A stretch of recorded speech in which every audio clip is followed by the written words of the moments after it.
Welcome to Sideline to Baseline with your hosts MB and K Lou. What's going on? K Lou. Look, MB back in the building. We glad to have him back. You see the realest co-host in sport, Pac Jam in the building. What's going on, Pac? Hey, what's going on, man? Glad to be here with you guys tonight, man. Well, hey, our basketball analyst ain't on yet. Chucky Atkins supposed to be stopping through. So MB, we can talk about what's really going on out there in the NFL to Chucky get in. This COVID-19 is taking on a life of its own. It's starting to get blowback from players, MB. What do you think about it?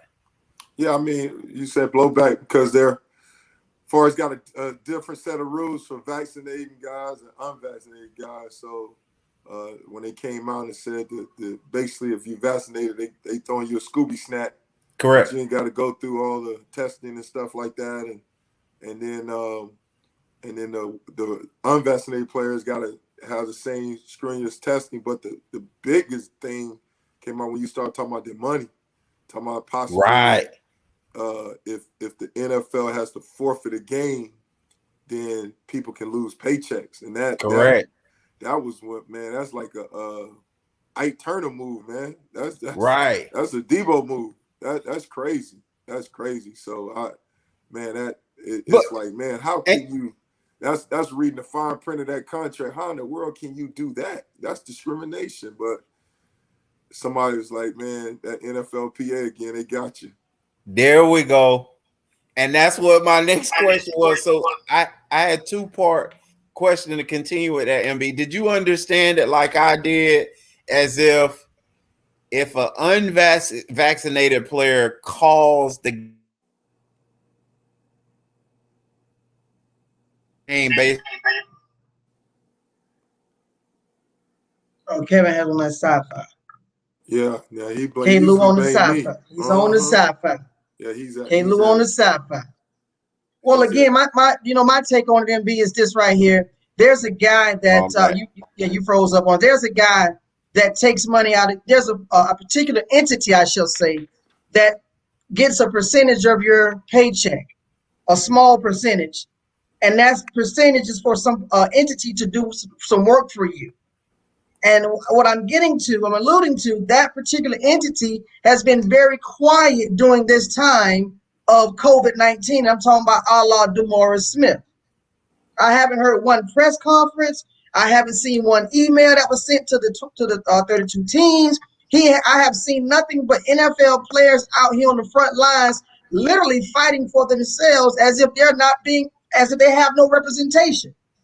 So even if there is a fine line, I think that there should be something. The people that get some out of my check, NFLPA, should be saying, "Hey, look here, Troy Benson. Look here, Goodell. This what y'all doing? We're gonna do it like this here. We need to go back to the table." And you know what I mean? Because I know there's something that is just ain't. You know what I mean? But he's been quiet. So my question to you is, what do you pay him for, literally and figuratively?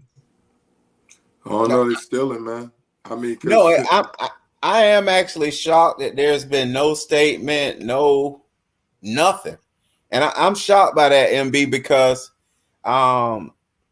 like you said, they done ease something in the fine print of that CBA, because usually when they're making rules without the player's consent, you immediately hear from the PA. But you're not hearing anything, so it makes you think they're standing on what's in that contract, MB. Yeah, I mean, letting you know, they basically they can't do nothing about it. You know. And then if you look at the NFL guys and you think, okay, them speaking out to the public about this is going to help, it doesn't seem to be helping. As a matter of fact, it's like shut up and get vaccinated. Seems like what you're getting. As far as from the backlash from who? From the public. Oh, from the public? Yeah. Yeah, I don't know. What K. Lou is saying is a lot of players are doing these interviews and press conferences and Instagrams to see if they can get the public to say, hey, that is wrong. But K. Lou saying basically the public saying, no, we ain't hearing that. Go and get vaccinated. We're not gonna listen to your cry. Basically is what he's just saying, right?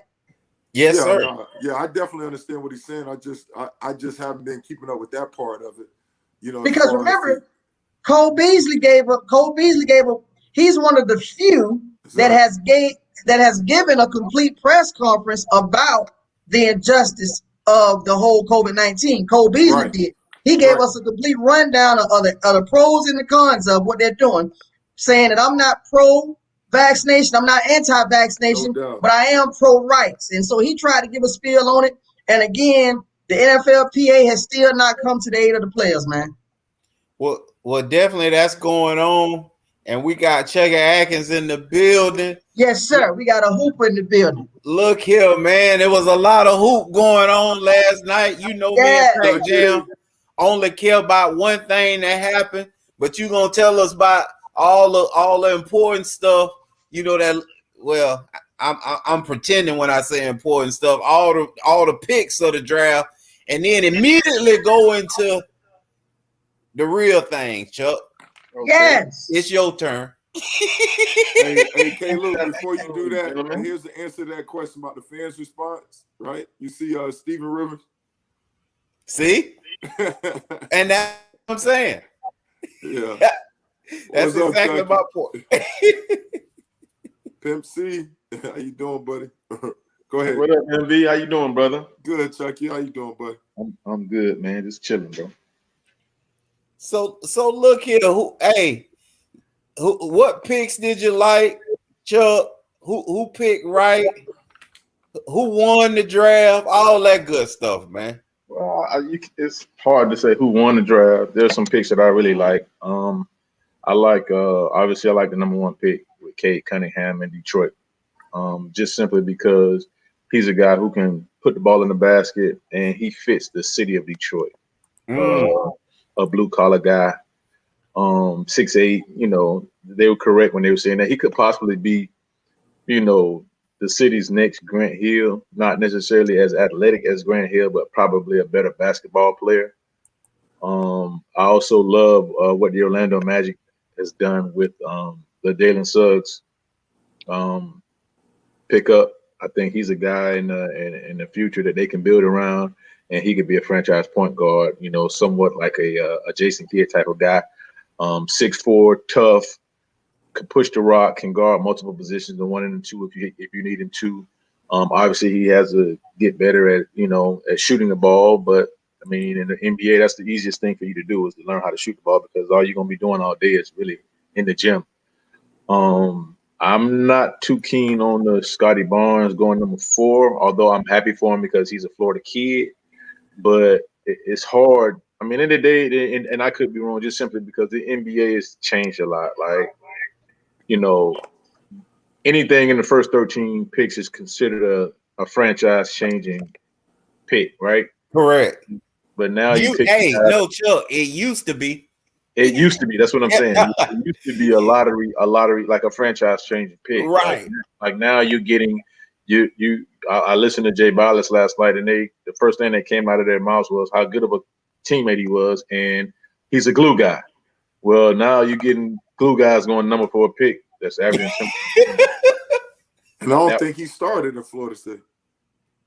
He started some games at the very, very beginning of the year, but it's going to be interesting to see. Like, the one thing about all drafts that we all know that everybody on here could say is that we don't know what none of these kids are going to be right now. We don't know what their work ethic is. We don't know, they're about to be in a situation where they're playing against the best of the best night in and night out. So they're definitely going to be tested, and some guys are not going to be. They're not going to cut the mustard. Some guys will be who we may not know of, who we think of, but for the most part, right now, it's just about predictions and what people think. One of the things that disturbed me last night was you got guys who were on the high school level up there analyzing these guys and analyzing these picks. Like 3 or 4 guys last night never really played basketball. I mean, Jay Bilas, okay, we'll give him a pass, but those are the guys that we're getting our information from on these guys. Yep. And for me, that's kind of like I wouldn't necessarily agree with everything that they said. What was surprising to me is that out of 29 picks in the first round, I think 15 of them were shooting guards. Wow. Which lets you know right there which direction the NBA is trying to go in. Like, right. Have we ever seen 15 shooting guards go in the first round? Wow. You know, I like some of the key. I like the pick that Cleveland got at number 3, Evan Mosley. I was kind of hoping that we could get him with the 5th pick, but I knew he wasn't going to last that long. He could possibly be one of the better picks in the draft in the long run. But I think the Orlando Magic did really well this year for the first time. Now it's about who are they going to get rid of, who are they going to keep. And I think a lot of teams you're finding in that situation are going to be in the same situation. I don't agree with I don't know what Michael Jordan did with his pick. Like, you go out and you get another guard from UConn and Boat Knight.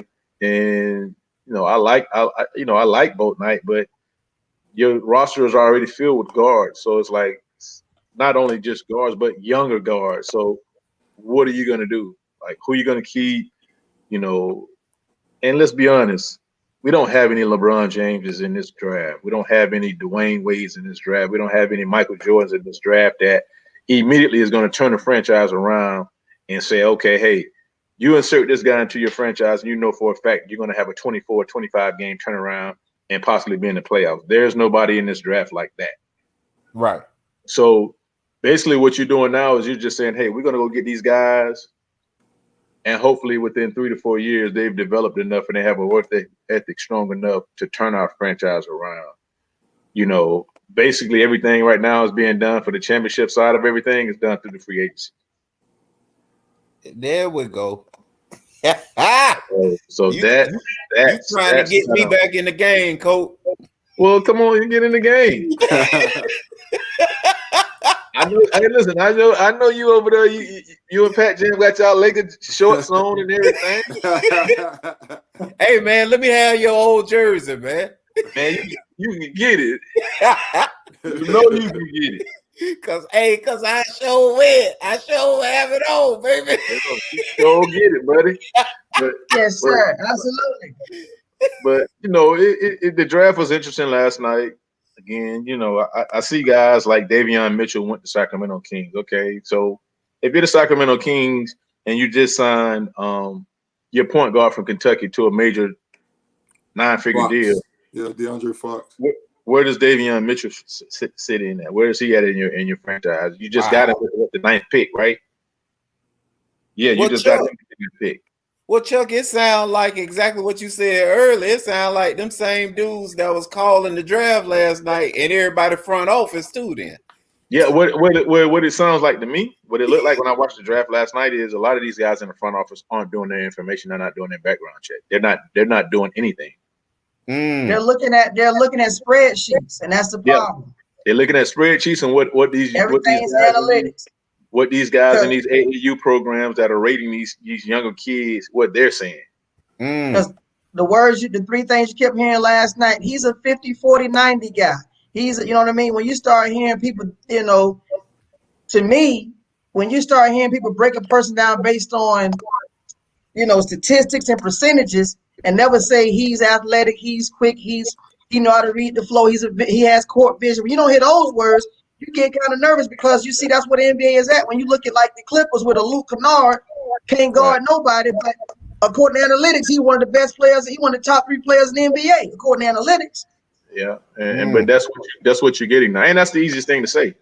When you don't know what a player can do, if you haven't seen him and actually put your eyes on him, the easiest thing to do is read his stat line. That's crazy though. I don't want to buy that, Chuck. I don't want to buy it. You look at the 6 pick. That people putting that much money behind guys that they really ain't done their homework with. Well, that's the reason why a lot of these guys don't pan out.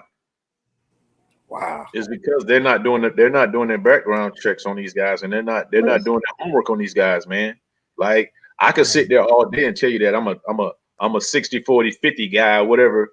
And then at the end of the day, when I get out there and I start playing against a Buddy Hield, or I'm starting to play against a Russell Westbrook, a guy who athletically, you can throw those numbers out the door. Yeah. At that point in time, it becomes competition and how much dog you got in you, and what is your advantage over that guy. those numbers ain't gonna mean nothing at that particular time. You got to redo those numbers every year. Like, I wish I could have took my high school numbers with me to college. Yeah. You know what I mean? I wish I could have took my college numbers with me to the pros, but it's just the matter of the fact is they're going to be playing against better basketball players, better schemes, guys with more determination and more development. And guess what? At the end of the day, we playing for money.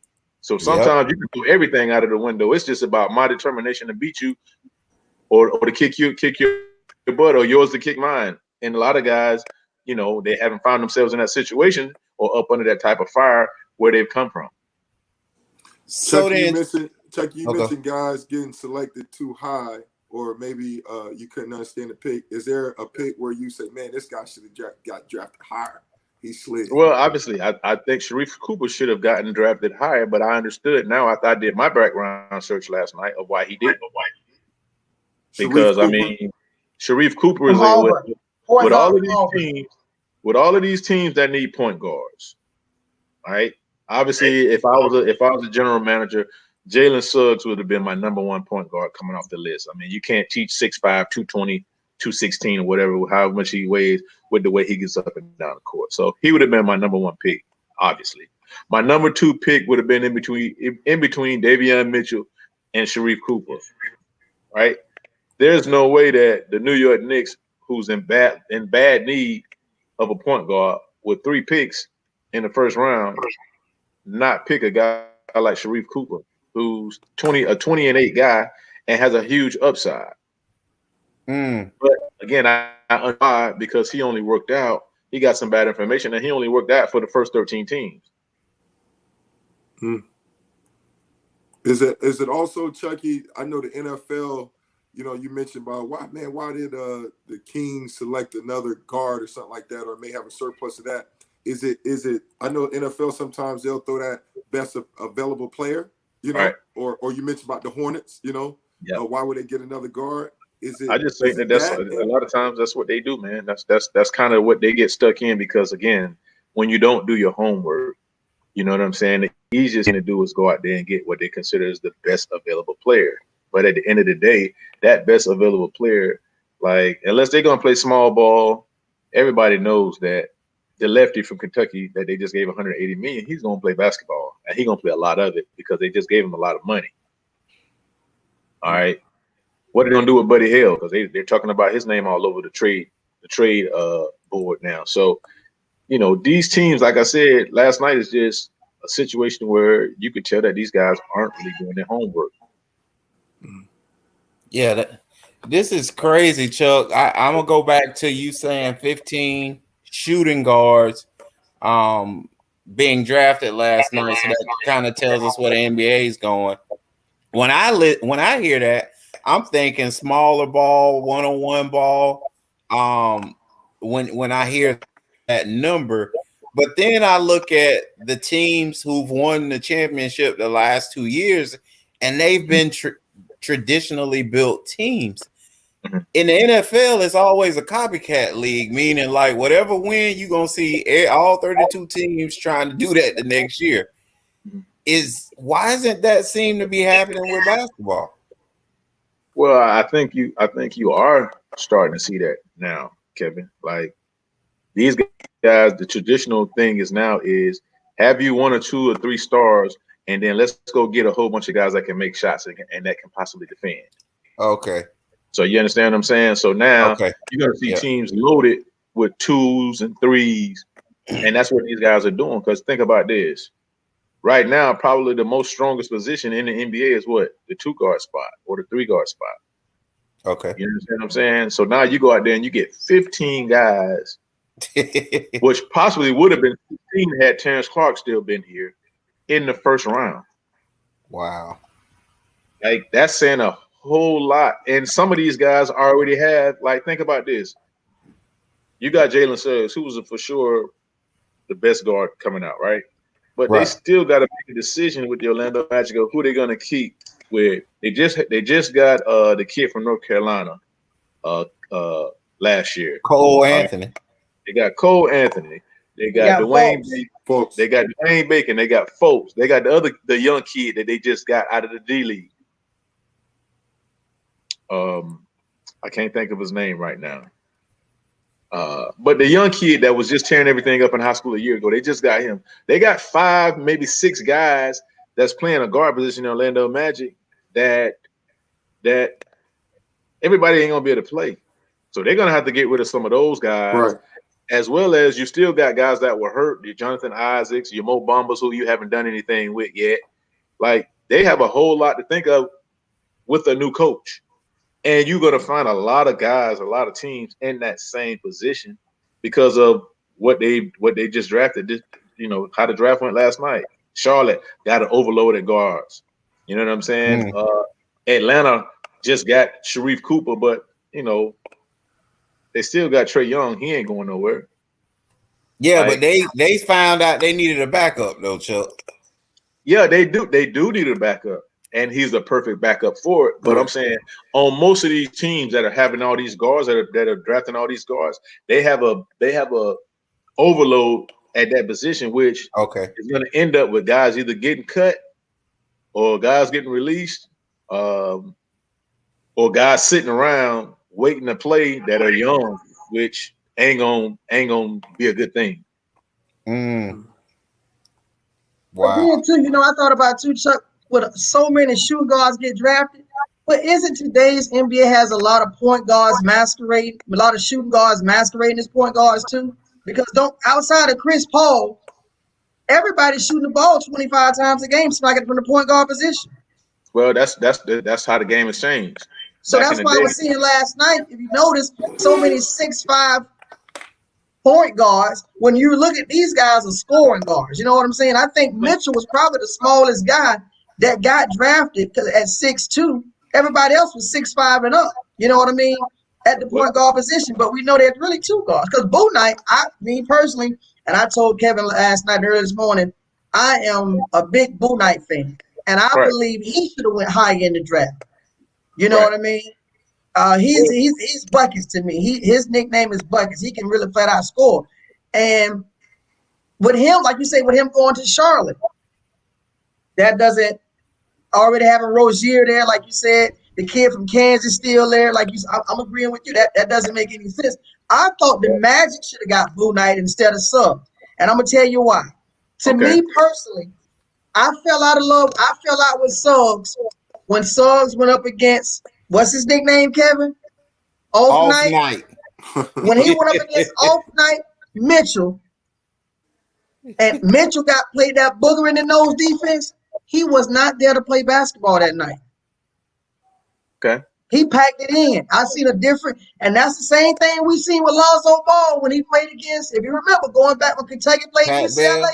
And De'Aaron Fox. My bad. When De'Aaron Fox played Lonzo, we saw that same thing. Remember? Okay. Yeah. And it was like a telltale sign. Not to say Lonzo he's better now, but it showed us something. And we saw it again, game 1 when the Lakers played the Clippers against that dog, Patrick Beverly against Lonzo. So my thing is, I just don't feel like, to me personally, I don't think Suggs got that dog in him. And I fell out with him there against Mitchell. And I just feel like Bouknight is the best. Who the Magic should have drafted last night. Chuck, let me jump in here. Steven got a question. Why can't the Knicks put down a playoff team? Or I think he mean put together one. Is it the scouts that's trash or what? Well, well, first of all, the New York Knicks was a playoff team this year. They ended up losing to the Atlanta Hawks. They have an actual playoff team. The issue with the New York Knicks, in my opinion, it has nothing to do with their scouts. It's more so about their coaching staff and how things go. And me and Pac Jam been having this conversation the whole time. Is the fact that in the playoffs you have to make adjustments. And Tibbs have a hard time making adjustments. Tibbs is one of those guys where if you're his guy, you're gonna play. Right. It's just that simple. Hey man, I came here to the dance with the individual, and that's who I'm rolling with. So in the playoffs, that you can do that in the regular season. In the playoffs, coaches from the other team will say, "Hey man, we're gonna give you this all day, but you're not gonna beat us this particular way." And if he's not willing enough to make that change or to make that adjustment, then he's going to struggle. You know, you have to be willing to make those advances and be able to teach your guys during the regular season to get ready for the playoffs. I felt like he had shooters sitting on the bench that he could have played that would have, if they'd have came in the game and just knocked down a couple of shots, it would have opened everything up for Julius Randle. But he never made that adjustment. He never made that adjustment. He never made Trae Young play basketball, play defense. So Trae Young was just running around, resting on defense, killing them on offense because he never made the adjustments. The New York Knicks making strides, but I think sometimes you have to kind of get with the program and be willing to make the adjustments. And sometimes you have coaches that can get you from one level to the next. Like Tibbs is a really good guy with younger guys, with taking them from being a non-playoff team to a playoff team. Is he the guy to turn you from a playoff team into getting you deep into the playoffs or to the Eastern Conference Finals? That remains to be seen. He hasn't done it nowhere he's been. Wow. Well, Steve, hopefully you got that. Hey, Steve say they change head coaches like they change draws around here. Hey man, that's New York for you right now. People want winners. You know what I'm saying? People want winners, and the person that takes the blame when you ain't winning is the coach and the point guard. No differently than in football, it's the coach and the quarterback. Right. Well, Chuck, now that we got all that foolery talked about, now talk about it. Now, go and tell us what we really want to hear about. You know, you and MB is y'all turn. I'm gonna let Pac take my turn. Tell us why we still gonna be trash after this trade. No, I wouldn't necessarily say y'all gonna be trash. I mean, as long as y'all got LeBron James and y'all got AD, y'all gonna be up at the top echelon of any of the NBA.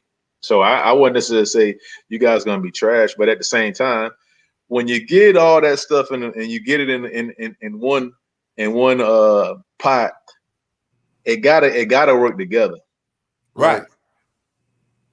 So you know, it looked good on paper, no differently than the Brooklyn Nets had all that stuff on paper, and then at the end of the day, it didn't work. Right. Oh man, that's cause I told you that was some foolery. But see, they ain't got an alpha, man. We got an alpha on our team. Yeah, Talk about how that alpha gonna help calm everything. Listen, the alpha, all that sounds good in theory, but if he get hurt, he get injured, he's done.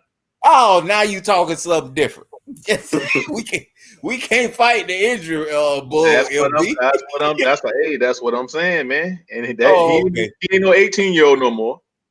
I think what, to me personally, when I look at that trade, I look at that deal last night, one thing we know about LeBron James has always been a leader of men, not of himself, but a leader of men. And the thing is, another thing I looked at with LeBron is this, I believe the success of this team, and I'm going to say this right now, the success of the Lakers and what the Lakers are going to do, bar injury, because nobody can predict injury, but bar injury, what LeBron is about to do with this team. Because I don't want to hear nobody say anything about this being a super team or a stack team, because for the last 6 years, I've been hearing that you can't win with Westbrook. Westbrook was on the trash pile. 4 straight years he's been playing. This is the 4th team in 4 years. So when LeBron take him from the recycle bin and take him to Wells Fargo and cash him out all blue faces, I don't want nobody to say LeBron was on a stack team because nobody wanted Westbrook. Thirdly, this is the success of this team is going to be an indictment against KD. And I'm going to tell you why. Because Kevin Durant put a narrative out there, however quietly, but he put it out there, that you can't win with Westbrook. And Westbrook been having that cloud over his head, and he'll tell you himself off the record. He's been having that cloud over his head that you can't win with me, I'm selfish, I'm this and I'm that. But Westbrook is now home, and they're going to go to the championship and win it. And I don't want nobody to say nothing, but you know what? LeBron has done it again. Okay, he's been the gravy to the rice. Pac Jim, now let me ask you this question. If they don't go to and win it, then what? It's a failure. It's always a failure. We don't win. It's a failure because it's LeBron Raymond James. Anytime LeBron, Raymond James, this man has been. Listen, watch your mouth, Pac Jam. What? It's always a failure if we don't win in LA. Okay. That we know so that's that. the failure. Okay. But ultimately, I'm speaking of the lead dog in LA. Because remember, okay, so this is what I'm saying. Remember, this is what I'm at 16, remember this here. At 16 years old, he was being interviewed by a guy, legendary announcer. He was working for NBC at the time. You might know him. The guy, Brian, what's his name? Not Gumble. Used to call the baseball games. MB, help me out, MB. Oh, you used to call baseball games? Used to call baseball games, and he went to NBC. Joe Buck is with Not Joe Buck. He called. Come on, MB, hurry up. Not Pat. Know, Pat. Well, anyway, not Pat. Well, anyway. No, he don't wear his glasses. He has dark brown hair. White guy. I can't think his name right now. But anyway, make a long story short. At 16, LeBron was interviewed, and the guy told LeBron, if you don't be a Hall of Famer, then you're a bust. How many 16-year-olds was told that before? So, ain't no pressure. He was told that at 16 years old. Tory, that ain't got nothing to do with the price of China 2015. That ain't, bro. That ain't got nothing to do with nothing, man. Let me tell y'all. I said that to say this. Let me tell you why the Lakers, if they're gonna win it, this is why they're gonna win. They better go out there and get another big man so they can keep AD from having to log all those minutes and play the 5. Every year that he's played basketball, if he don't have nobody beside him that's gonna keep him on the court and keep him from guarding 5s, he get injured every year. He's the key to the Laker team. LeBron James is going to be LeBron James regardless. He's going to be the best player out there regardless. If they cannot keep Anthony Davis healthy, they will not win it again. The only reason why they won it in the bubble, because you had Dwight Howard next to him and JaVale McGee, kept him from getting injured and had him healthy enough to win it and cross the finish line. If they don't get another big, nobody that can keep him and help him like they did like in the bubble, they will not win it. I don't care who they go and get. Well, again, there's nobody with bigs out there outside. Nobody with bigs is a threat anyway. Well, they better go when find you look at the top teams. All the top teams are shoot guard, small forward, point guard heavy. Except for Denver. DeAndre Denver's not a top team. Denver's not a top team? No. With Jamal Murray? We don't even know what kind of Murray we're going to get back from ACL and athletic guys. Usually guys who are athletic coming off ACL in basketball is never the same. Say that again. Guys coming off an ACL injury who are super athletic in basketball seems not to be the same. Okay. I'm trying to find a guy that was super athletic like Murray was. Because remember, Murray's not a tall dude. He's undersized. He's like another Donovan Mitchell with athleticism coming off ACL injury. Well, we don't in basketball.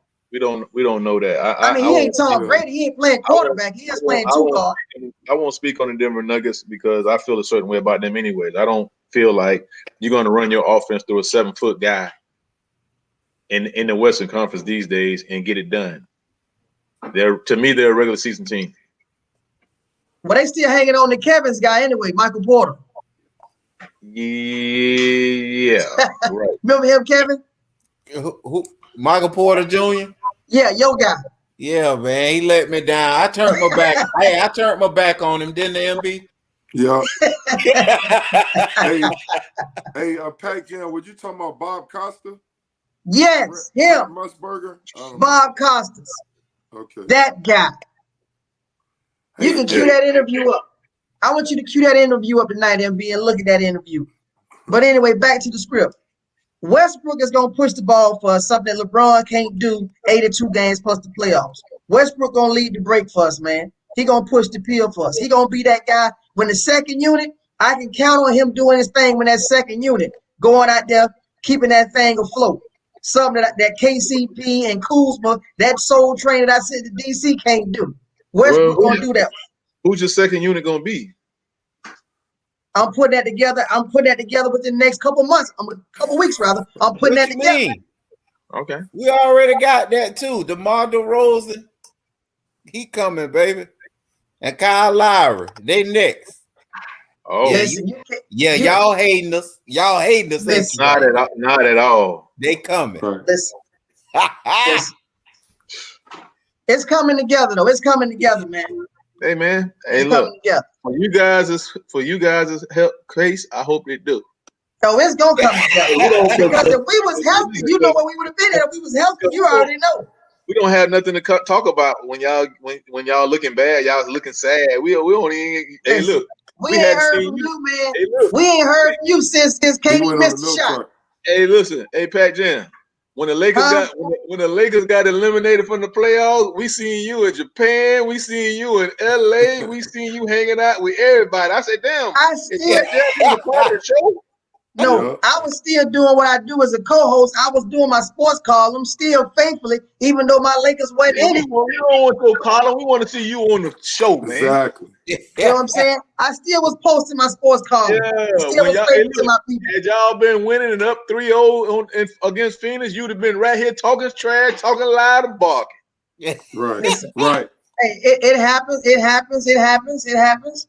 You just make sure them Cowboys right. Hey man, we sitting back doing what we do, man. We flying low, brother.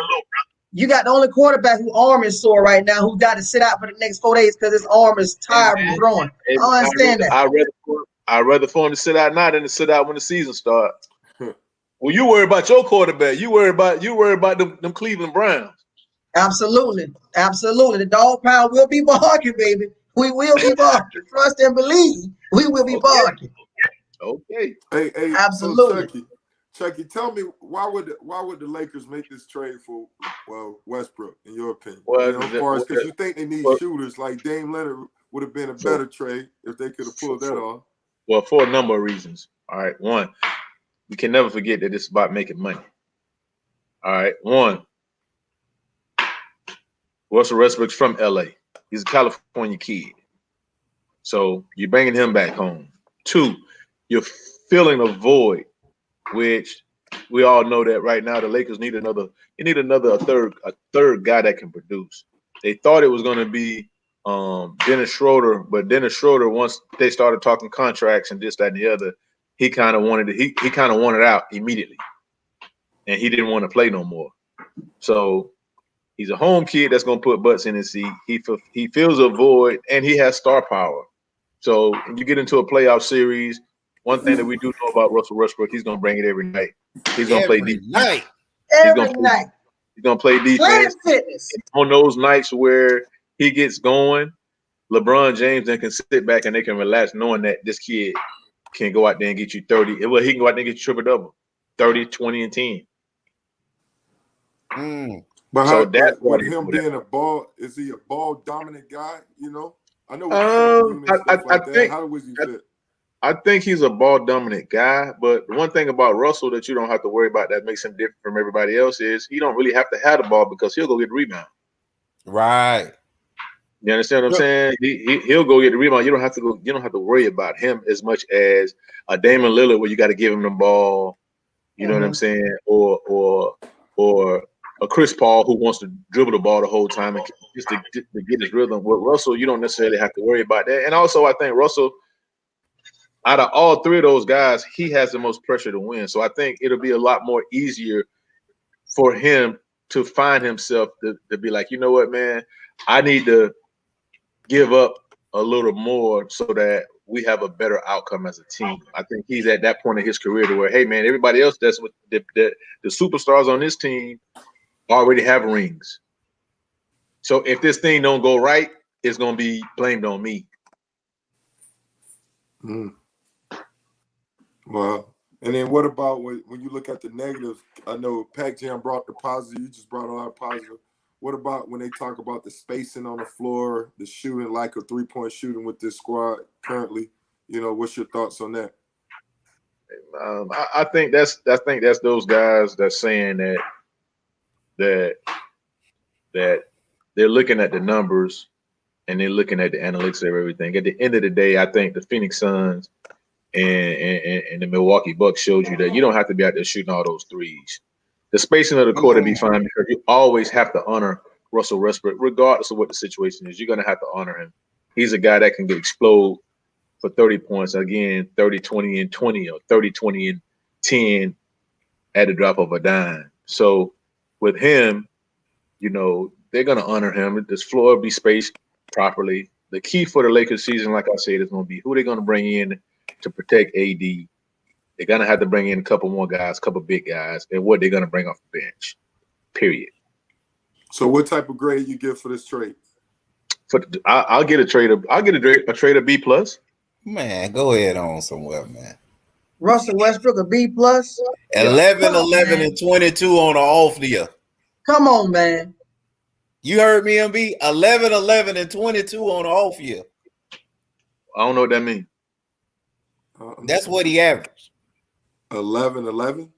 Yeah, 22, 11, and 11.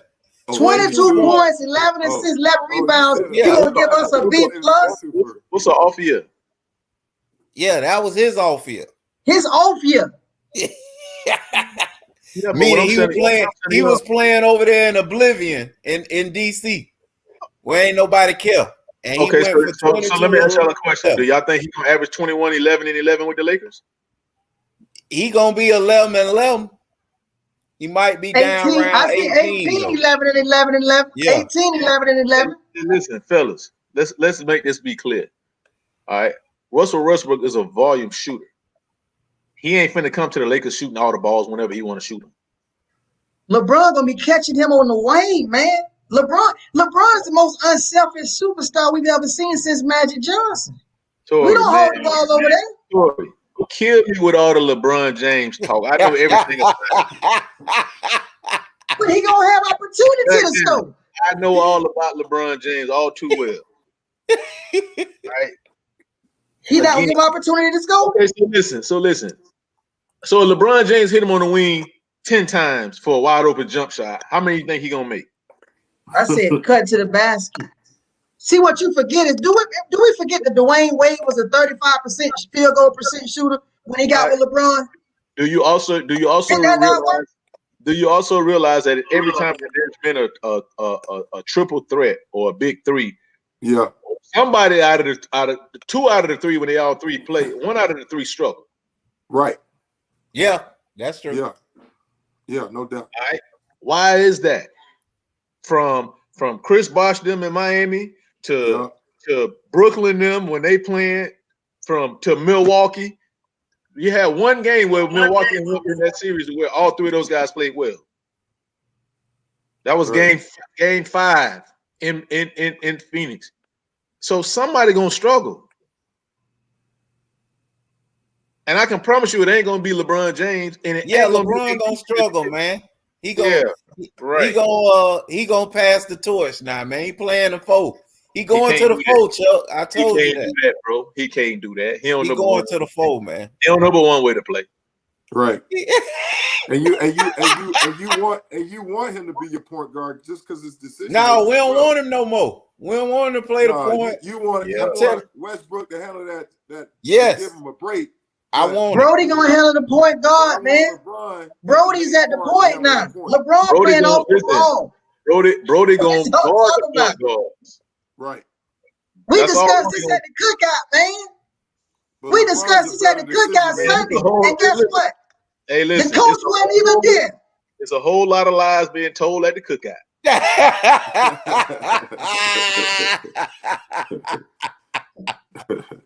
It's a whole lot of lies being told at the cookout, Pat Jam, and you know it. Listen. So Chucky, is the Lakers built to win the championship then with this move? Well, they have 3 really good pieces. Again, MB, they're gonna have to fill the rest of their roster out with quality guys, and they got to get somebody. They have to get somebody imperative to keep AD from having to guard 5s and play a little bit. But do they have 3? Do they have 3 top guys that can? If you got 3 top guys, MB, you're gonna always be in a favorite. If they were healthy this year, they would have had an opportunity to be in the finals. They would have probably won it. They was up to this year. Right. So you give them a guy like a Russell Westbrook, absolutely. They're built to win it. But does it being built to win it and actually win it, is that the case? No. Well, Chuck, who's out there that we can trade for or be on the streets? Cause is JaVale McGee available again for us? You know, some kind of way they explained to me how we couldn't pick up JaVale again last year. So he had to go to another team. He had to go to another team. We couldn't get him back from that team. He had to go through another team to get him back. But can we get him now? Yeah, we can get him now. Okay. Yeah, what about Drummond? Yeah, what you gonna do with us for now? Huh? You say what? Drummond might take a vet minimum for us. Okay. Who out there? I mean, is there a market for him, Chuck? For who? For Drummond? Absolutely. Yeah. Absolutely. Well, we can't pay him then. He's gone. So I mean, you still got guys out there. Like, I mean, I don't know per se because I haven't done the homework. But they have to get. They're gonna have to get another guy. Another guy. Mark didn't work out, Chuck. Marc Gasol didn't work out. So. He's still there. Older guy. Yeah. You know what I'm saying? And how these guys are playing now in the playoffs where guys run a lot of pick and rolls and guys are switching. And that's just not a good look for Marc Gasol. Whereas you get a guy like JaVale McGee who can move his feet out there and guard guards. You get Andre Drummond who can move his feet and get out there and guard guards. But I don't know who's out there. Like honestly, I'm so green with the guys, the big men right now because so much emphasis is putting on the guards and the wings. Right. Yeah, we don't even know who big men are. If you, yeah, you're right. Right. Hey, well, Chuck, let's get off a championship conversation and move over to a losing conversation. What you think about your Olympic team? Didn't I tell you we were trash? I knew that the Olympic team wasn't going to be good from the very beginning. And the reason why is this: we've been spoiled to be athletically better than these Europeans for the past few years, and arrogant to the point to where winning is the gift and the curse a lot of times with things because although things may not go right, if you win and you're more athletic, you can sweep it up under the rug and everything is okay. All right. Okay. Well, you look at our team this year, this may be the smallest team we've had in years. All right. No one complements each other. The chemistry isn't like it has been in the past. Right. And the world is catching up. All right. The last 3 MVPs in our league have been Europeans. You got Europeans playing on every team, so they're not in awe of playing against NBA guys like they were in 92, in 96, 2000. Okay. Every year that the Olympics is over, those guys go into developing their teams and putting their teams together and having them play together for 4 years, right? Every time we have an international competition, we just go throw 12 or 14 guys together and we go out there and play. So it's hard for us to get any type of chemistry together because we have a different team every time we have international play. And it's so political. Like with us, we have so many great players, the United States, to where, hey, man, depending on what shoe company you playing for, that'll get you a USA bid. Depending on who the coach is, that'll get you a USA bid. As we see from Greg Popovich, right? So there's a lot of politics that's going into who we have on our teams. We don't have enough time to get the chemistry that we need in order to beat these guys. These guys been playing together for 4 years. Right. And you think you're gonna put a team together in a month just because you have KD and you got Jason Tatum and you got Damian Lillard and you got all these guys who shoot all the balls on their team, but now you got to ask somebody to sacrifice and play and do what's good for the betterment of the team and play a role instead of shooting all the balls. Somebody got to play defense. Somebody got to get rebounds. And as you see right now, sometimes a month ain't enough time to get it together under different conditions and different rules. Man, so Chucky, who fault is that? Is that the people who put the team together, or is it because now a lot of the NBA guys or top NBA guys declined to play, whether regardless they was hurt or just don't want to play anymore while doing a movie? What's your thoughts on that?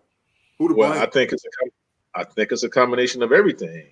Like, again, it's our arrogance, USA Basketball's arrogance, to where, come on, man, we know we got the Olympics coming up in 2021.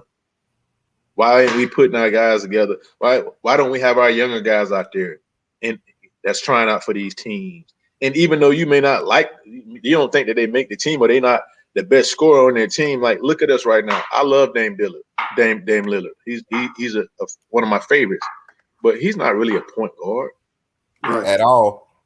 Well, you know, you got Ja Morant out there. You mean to tell me he can't be on the team? You mean to tell me Trae Young can't be on the team?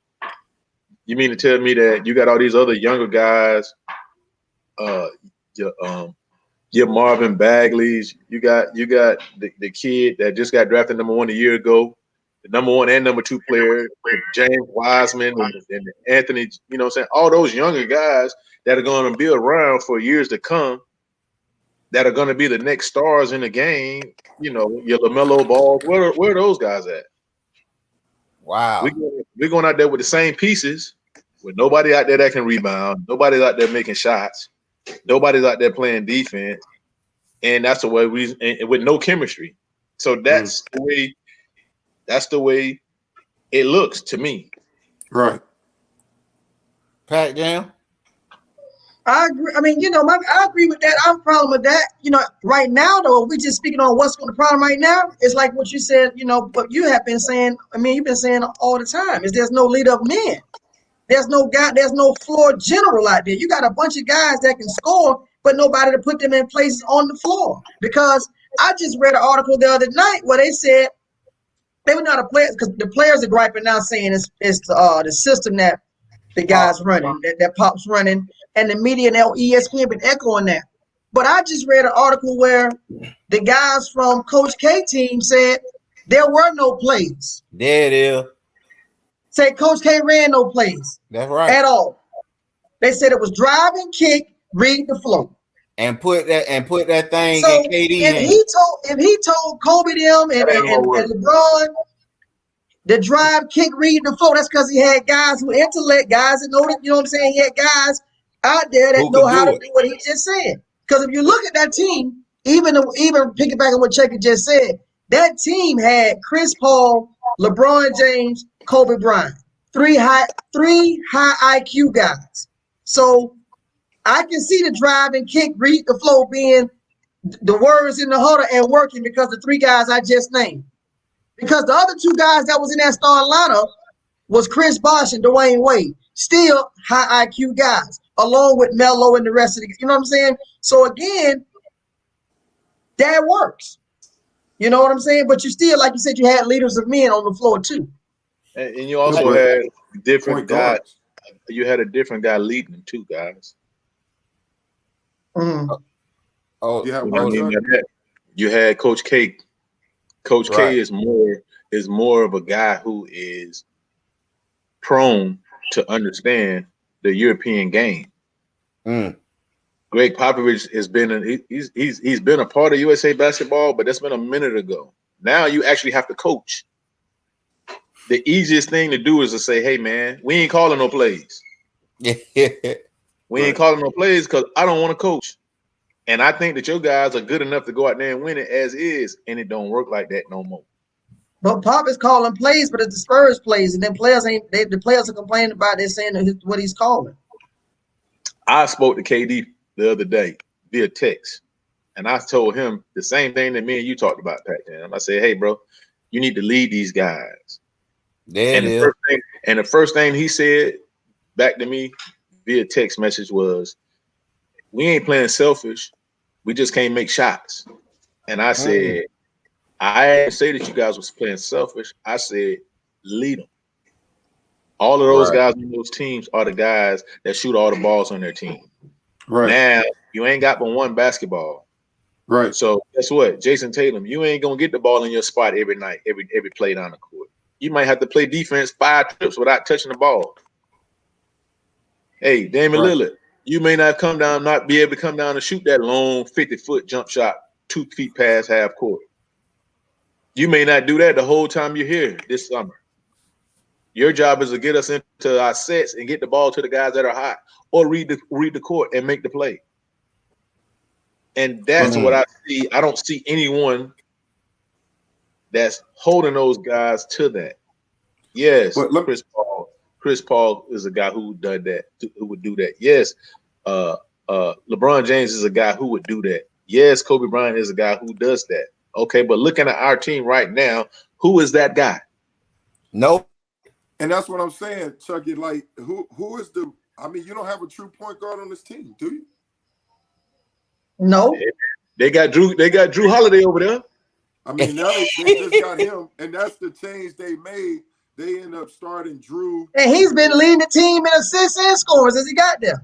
Yeah, they started him. They implemented him to the starting lineup and somebody else, and obviously that seemed like on paper brought dividends. But when you look at it, I mean, that was one of the questions. I know we talked about like a big man, but I was like, who's the point guard on there? You know? Yeah, I mean, we're looking who's for the general? Who the shooting guard? Because if KD feeling like they can't make shots, like, I mean, I'm saying, how the hell y'all can't make shots? And that's all y'all do on the team. Right. I mean, but this still an indictment. You got the shooters, but I was like, who's the leader? Who's the point? Not that. Who's the point guard? We all see the same thing. But this is still an indictment on the U.S. team because I can't believe that we discussing who's the point guard against Joe Ingles and Patty Mills. Hey, Tori. No, I'm just saying we discussing point guard against Joe Ingles and Patty Mills. But to me, it's not about that, right? Because like you talk about it, they have you hear me, Kevin? It's the guy that's working together. It's the guy who's leading, who's making the offense flow, who's making the team flow, you know, in that regards. Because it's not about them, it's about us, right? Nobody. Exactly. So it's like chemistry and stuff. It's not who you're going against. If you're not playing together as a team and not coming together, I don't care how much talent you have, it'll make no difference, right? Right. But Pat Jam, at the same time, you can't discredit Patty Mills and Joe Ingles. No, that NBA guy. I'm just saying, it's just guys who wasn't in the All-Star game, Patty Mills or Joe Ingles, wasn't even an alternate, wasn't even a reserve, wasn't even an honorable mention. I got just for sakes, I got 13 All-Stars on this team. Fresh off All-Star game, 13 of them. And I go up against Patty Mills and Joe Ingles, and I'm out. What All-Stars are they? What All-Stars are they? USA All-Stars. They All-Stars of the NBA game, right? Correct. Right. NBA. Right. You're getting big by a better team. Yeah, this ain't the NBA, buddy. So you can't sit there and say that. It's that different. We ain't good enough. That's what you're saying. Listen, I've seen Patty Mills in international competition go bananas against Kemba Walker. Now we're sitting here and I'm thinking the same way you were thinking, Pat Jam. Hey man, this man an all-star, he should be killing this guy. But a lot of times being an all-star don't necessarily mean that you're better than the next guy. It just means that the system that you're in allows you to do more for him and you getting recognized.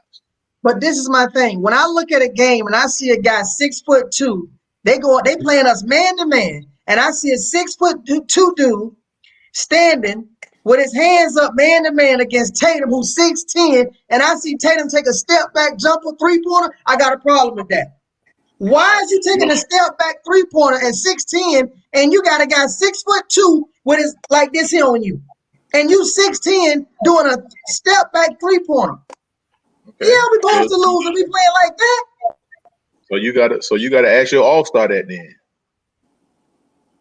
Like the other night when they had lost that game the other night, their team played us man to man. That's disrespect. Can you imagine a dude coming up to Michael Jordan, and Magic Johnson, Larry Bird, saying up in the play, boogie in the nose defense on you? What do you think they finna do in international play, regardless of being Euro? Man, clear this out, man. Let me go to work right here. So Pat Jam, you basically saying that those guys ain't that good then. What you think Dwayne Wade and Kobe and LeBron would have did? Man, clear this out. I'm finna go to work on this clown, man. What are you doing? Yeah. They're not gonna do a step back 3-pointer. So a lot of that to me is just bad basketball that we playing. Because even in the conversation of your text message was, we ain't making shots. Bro, stop shooting. Y'all outsized all these teams. Look at the lineups we putting out there. KD's 7-1 shoot fallaways. Man, forget this, Chuck. Why we ain't put together no 3-on-3 team? That's what we need. Hey, I don't know. We should have put. Hey, look, we should have put ISO Joe out there, man. Yeah. I should have called Ice Cube, man, to get a 3-on-3 squad, Hey, man. look, we might have used Ice Cube to put the USA basketball team together.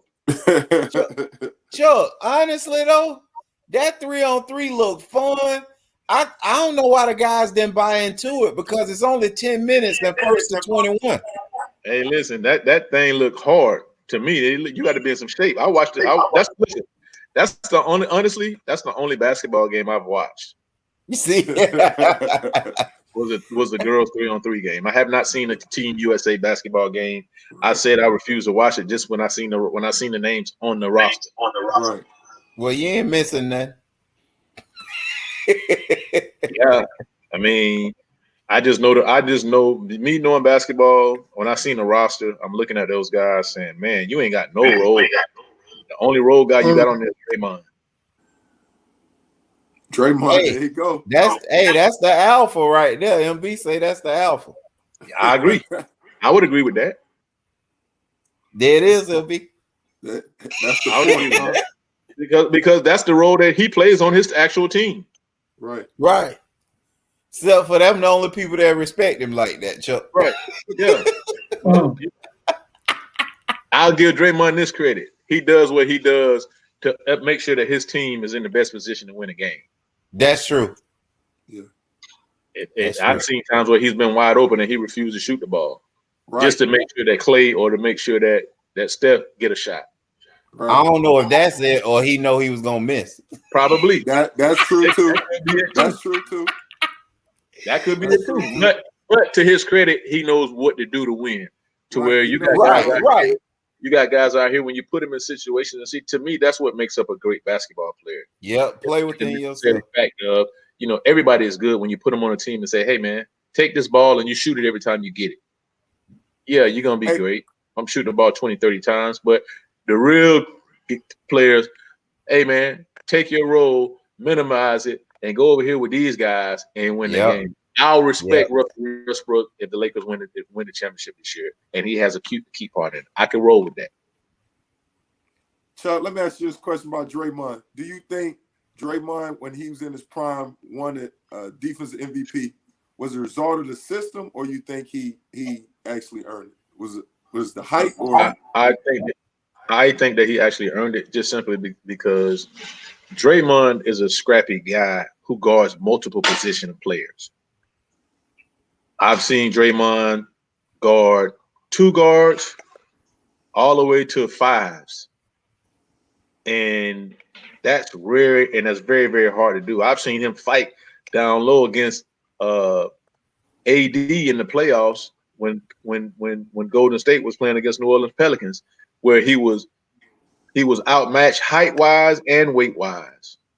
And he done a really good job on those guys. So he, anytime you get a guy that can guard multiple positions and he's effective and he's disrupting other teams' offenses and taking other teams' best players out of the game, I have to give him his props. Well, he averaged 29 against him. Yeah, he averaged 29, but he also lost 4-1. Oh, there you go. It wasn't because of no Dre, boy. See, there we go. Hey, I'm going to leave that alone, man. I'm going to leave that alone. Okay. So Kevin, let me ask you this question. PJ Tucker was given to him by KD. But what happened in the end of the series when they needed KD to make a play? What ended up happening? What? PJ Tucker made a play. Not PJ Tucker made a play. The defense that wore him down kept him from making a play to win the game. Well, yeah. Okay. Series. Okay. That's the same thing. That's a different role. I'm with you on that. Listen, you ain't gonna stop none of these guys. See, I'm sick of hearing that, Chuck. Okay. That ain't how you raised me, man. Yeah, You okay. ain't raised me like that. Yeah. When I was raising you, we weren't playing against pros. Yeah, but we also wasn't hearing people say what you saying now. That so and so was unstoppable. Everybody, well, okay, I take that back. We said Mike maybe be unstoppable, Larry was unstoppable, Kareem unstoppable. Boy, the whole league, y'all trying to tell me unstoppable now. Name me. I can't understand. Name me somebody y'all seen that done stop the Greek Freak or LeBron or No, Lillard. y'all telling me the whole league is unstoppable, man. Everybody is. I didn't say it. We talking about superstars. Okay, so who the superstars? AD is a guy who gonna put up a bunch of points, right? Right. Okay, so he averaged 29 and he averaged 29. Who stop him? Who gonna stop him? Yeah, but again, the superstar tag is too many of them. We ain't had listen, man. Y'all ain't gonna sit here and tell me everybody a superstar and everybody is unstoppable. How many superstars you got in the NBA, Kevin? Right now? Yeah. I say a hot 10. 10. Hold on, K-Lou, is this the Alpha Dog superstar or just regular superstar? Regular superstars. I don't throw that title to everybody. And Paul George ain't on that list. Check it. He didn't make it. He didn't make it. K-Lou, who's just top 10 superstars? True superstar. Okay, the Laker crew. They go 3 right there. Okay. All right. Then you go dang, man. I'm gonna go to Kawhi. So don't everybody start crying. You got Steph.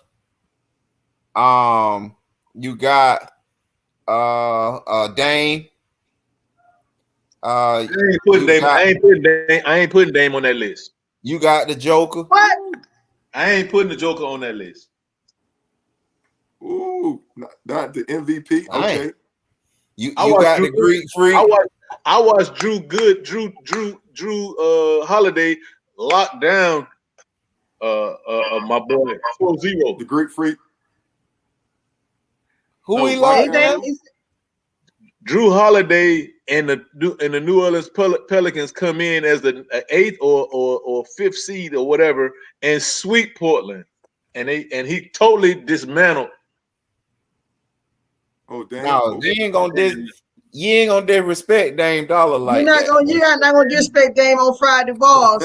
not Friday balls. You're not gonna write a whole rap about you. I'm trying to tell you, not on football Friday. You're not gonna do that. No, you're not. Not Damian Lillard. I ain't through. Guess what I'm at? 8. Guess what? And we also watched KCP giving problems last year in the bubble after he was killing everybody in the bubble. He's still a superstar. Pac Jam, I'm at 8, right? Yeah. No, you at 6. Man, I ain't listening to you. I ain't listening to you. You can't be taking down my list. Yeah. And Pat, who else? Who I'm left? Kevin Durant, yeah, James Harden. KD, Kyrie. Oh, I'm at 11. My bad. You might as well put Paul George on there. No, what? KD, Kyrie, and James Harden. James. Yeah, I'm at 11. I ain't hear you said the Greek? Yeah. He said the Greek Freak. Who you got, Chucky? None of these people. He had 4. He got nobody but Brooklyn. I'm gonna say true superstars. I'm gonna give you LeBron James. I'm gonna give you KD. I'm gonna give you, I'll say AD. I'm gonna give you the Greek Freak. I'm gonna give you I'll give you Steph Curry. I'll give you Steph Curry. I'll give you Kawhi Leonard. To me, after that, everybody, I'll even give you James Harden and Kyrie. Other than that, everybody else, I put them in a whole nother category. So then you at 7, I'm at 11. Yeah. We'll go with your list. Hey, you paid the cost to be the boss on this. No doubt. I give you 7 guys. I give you 7 true superstars. Okay, well then, nobody else shouldn't be unstoppable, but that's what y'all telling me. But the guys that are on the list are the guys who we've been talking about, Kevin. No, man. Dame Dollar, they swear they can't stop him. We sat here. MB asked me the question, said, when Draymond Green won the Defensive Player of the Year, was it the system or was it because of him? And I said, hey, man, the man earned it because he guarded multiple positions. I said, hey, I watched him guard guys that's way taller than him. Hey, Kay, I got to go, man. Okay, Pat. Appreciate you. All right, love y'all. All right, Pat. And I used Anthony Davis as the example. And then you started saying, well, everybody in the league must be unstoppable. And I'm saying, I didn't say that. I said, hey, don't be replaying on me like that. Yeah. Well, no, it just from the commentator standpoint, from basketball analysis standpoint, it always comes back to seem like the top 2 dudes on the opponent's team, you can't do nothing with them. Like MB, didn't we just had that same conversation when we was talking to Orlando? Yeah. And so it's like you can't stop this guy. You can't stop. Well, man, golly, ain't nobody guardable. That's why I took it to that. Oh well, that's based on the conversation that you and MB had. I was just talking about Draymond Green against Anthony Davis. Yeah. So I got thrown off a little sidetrack, Chuck, because I'm sick of everybody can't nobody guard nobody. Well, man. It's a different game. Like you can't touch these guys. I think, Chuck, it really showed. I think it was part of when Trae Young was unstoppable. Right. Maybe that. Yeah. I think they was telling me Trae was unstoppable. Man, listen, it's funny that we're having this conversation right now because I was at the Orlando Magic draft party last night, and I was sitting with Greg Kite. All right, so I started asking him questions about different guys that people don't really talk about. I started asking him, when you're a guy's teammate, you have a different view of him than most other people and other people around the league. So I said, hey, man, tell me about Dennis Johnson. And he was telling me about Dennis Johnson, and he was telling me about Larry Bird and Danny Ainge. And we were also talking about the 1986 Celtics team that was one of the best teams in the history of the league. And one of the things that he was talking about the LA Lakers 1987 team. And one of the things that we were talking about were how big those guys were. Dennis Johnson, 6'5" point guard, 6'5", 6'6" point guard, massive guy for his size for a point guard. The Lakers had Magic Johnson at 6'9", Byron Scott at 6'4", James Worthy at 6'9", Michael Thompson 6'11", Kareem at 7'2". Those guys were huge, right? And then we got into the subject of talking about, well, back then you could hand check. So we didn't necessarily worry about smaller guards because you could always put your hands on them and you could touch them. So it made it easier for bigger guys to be able to guard the smaller guards. Right. Fast forward to today's game. That was in the 80s. Now fast forward that some 30 to 40 years ahead to where you can't touch anybody now. Right. So now just imagine Magic Johnson at 6'9" trying to guard Trae Young or trying to guard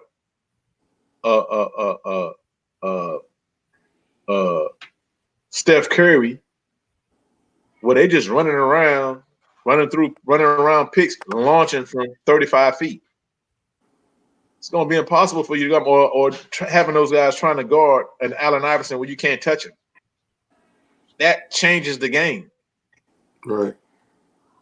Well said, Chuck, man. Well said, man. Well, thanks, bro, man. We appreciate you, bro. Well said. Absolutely. Like the NFL, they took away the Lester Hayes rules, man, where he used to jam a receiver down the field, Hey, look, I can't wait to talk football with y'all. Yeah, baby. Well, we don't want to talk about that raggedy team you want to talk about. Hey, man. Hey. I talk about everybody. Yeah, well, let's do it, Chuck. When you can come on. Yeah, I want to hear y'all preseason predictions. I want to hear everything. Let's do it, baby. Let's do Hey, it. Luce, come through. Hey, Chuck, Luce, come through. He putting dinner menus on here. Okay. What up, Lou? All right. Man, we appreciate All right, you, man. Y'all Chuck, boys man. be safe, Thanks, man, bro. out there, man. Enjoy your weekend. All right. Take care, bro. Thanks, Chuck. Yeah. Yes. Hey, look, we appreciate y'all pulling up, stopping through, hollering at us, because you know us. From sideline to baseline with MB and K. Lou, we are gone. Peace.